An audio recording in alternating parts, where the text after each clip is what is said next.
Joseph de la Capelle, catholique et légitimiste. Nous sommes le 13 octobre 2025 et je voulais faire une réponse. Donc je voulais remercier Sa Majesté Louis XX qui a fait un très bon article dans un journal ces jours-ci, et il a été aussi il y a eu une entrevue sur CNews avec un journaliste de CNews et c'était très intéressant.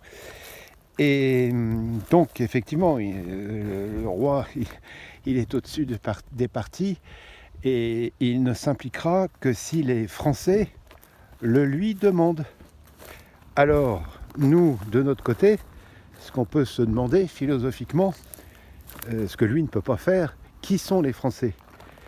Alors, on va procéder un peu par élimination. Je ne dis pas que les gens peuvent être français et tout ça, mais il y a quand même des niveaux. Et ils peuvent vivre en France, ils peuvent travailler, mais je veux dire, il y a des niveaux dans le fait d'être français. Donc déjà, les clandestins étrangers qui sont en France ne sont pas français. Les clandestins qui sont devenus français ne sont pas français. Après, bon, donc comment la France a été faible par rapport à ces gens-là. Mais effectivement, s'ils sont catholiques et légitimistes, s'ils sont attachés à l'histoire de France et à la France catholique, si en plus ils essayent d'être catholiques, personnellement, je ne suis pas catholique, j'essaye d'être catholique pratiquant. C'est ce que disait Bruno Gollnisch quand on lui demandait s'il était catholique pratiquant. Donc, peuvent devenir de vrais Français. Mais enfin, a priori, c'est quand même assez rare. Ensuite, il y a tous les Français de souche, mais qui sont socialistes, c'est-à-dire qu'ils sont pour un gouvernement mondial, ils sont mondialistes. Donc, ceux-là, ce ne sont pas des vrais Français, parce qu'il faut aimer nos frontières, notre monnaie, notre manière de vivre, etc. On ne vit pas à l'international. Bien sûr qu'on doit être ouvert, on doit s'intéresser aux autres civilisations, bien sûr, mais on doit être attaché au royaume de France. Non pas à la nation, mais au royaume de France. Donc il y a tous ces gens-là, donc ces Français de souche, mais qui ont des sensibilités libérales ou comment dire, socialistes, ne sont pas complètement français. Ils peuvent rester en France, ils peuvent travailler, tout ça, mais ils n'ont pas le droit au vote, si vous voulez. Après, il y a tous les étrangers qui sont issus de l'immigration, qui sont devenus français, beaucoup de musulmans, effectivement. Est-ce qu'ils ont envie de vivre dans un pays catholique et royal? Donc, s'ils sont musulmans et qu'ils veulent la charia et tout ça, il y a plein de pays qui sont adéquats à leur mode de vie. Le Maroc, l'Algérie, la Tunisie, l'Égypte, l'Arabie Saoudite, j'en passe, c'est des meilleurs. Et puis beaucoup de pays d'Europe centrale aussi, et d'Asie centrale. Donc voilà, donc ça fait encore beaucoup de gens qui sont éliminés. Mais dans ces gens-là, attention, il peut y avoir, ça peut être assez rare, mais des musulmans qui se disent, attends, moi je préfère vivre dans un pays catholique et royal, avec une autorité quand même assez importante, dans un pays catholique, ça me va très bien, parce que la civilisation me va mieux que la charia. Donc ces gens-là font fidélité donc, au niveau civil à la Sainte Foi catholique et à l'autorité royale. Donc ça, c'est envisageable et c'est tout à fait acceptable. Ensuite, tous les gauchistes, c'est-à-dire LFI, tout ça, donc eux qui sont... Alors il y a deux sortes de LFI, il y a ceux qui sont pour que la France devienne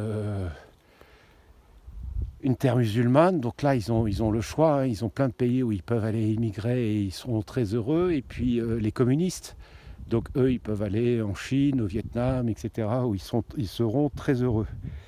Voilà, donc en fait, si vous voulez, quand on élimine tout ça et quand on trouve, parce qu'il y a aussi, attention, il y a beaucoup moi je connais plein de catholiques, y compris des prêtres et tout ça, qui ne sont pas, qui sont traditionnels, mais qui ne sont pas légitimistes. Ils n'ont pas le droit de vote. Donc quand on résume en fait, les Français qui sont catholiques, qui essayent d'être catholiques, pratiquants et qui sont attachés au prince, à Louis XX, qui sont légitimistes.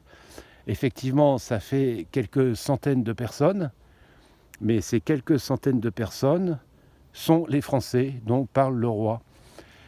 Quand les Français le lui demanderont, il reviendra. Eh bien, sachez, sire, que les Français, les vrais Français, vous le demandent. Et ils sont 100% à vous le demander. Voilà, une petite vidéo voilà, sur le peuple, tout ça.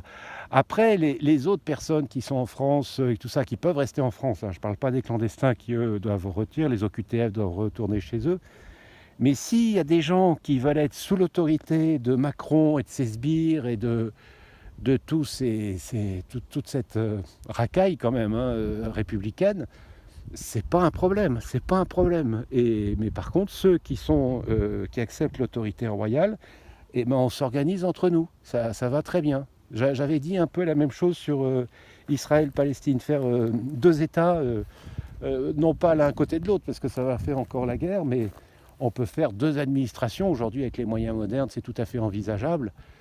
Faire deux administrations parallèles, pourquoi pas, pourquoi pas. Parce qu'effectivement, des gens qui sont catholiques et légitimistes, aujourd'hui en France, c'est quelques centaines. Bon, par rapport à 70 millions, c'est quand même un peu faible. Mais puis après, les gens se réveilleront quand ils verront l'intérêt que c'est d'être attaché à la personne du roi et à la Sainte Foi catholique. Il va y avoir beaucoup de conversions. Et puis, par exemple, les francs-maçons, quand ils pourront plus accéder à certains postes, eh bien, il va y avoir beaucoup de conversions. Je suis sûr qu'il y aura beaucoup de conversions. Voilà quelques propos sur cette demande du prince que les Français lui demandent de revenir. Sachez, sire, que ça fait 100% des Français qui veulent que vous reveniez sur votre trône et que vous soyez avec votre épouse sacrée à Reims. À très bientôt à tous. Notre-Dame de Boulogne, Notre-Dame de France, Notre-Dame de l'Univers, priez pour nous. Tous les saints et les saintes du paradis et du purgatoire, priez pour nous. Conduisez-nous au saint paradis de Dieu. Et tous les cœurs angéliques du paradis, protégez-nous, conduisez-nous au saint paradis de Dieu. À très bientôt à tous, Deus et Rex.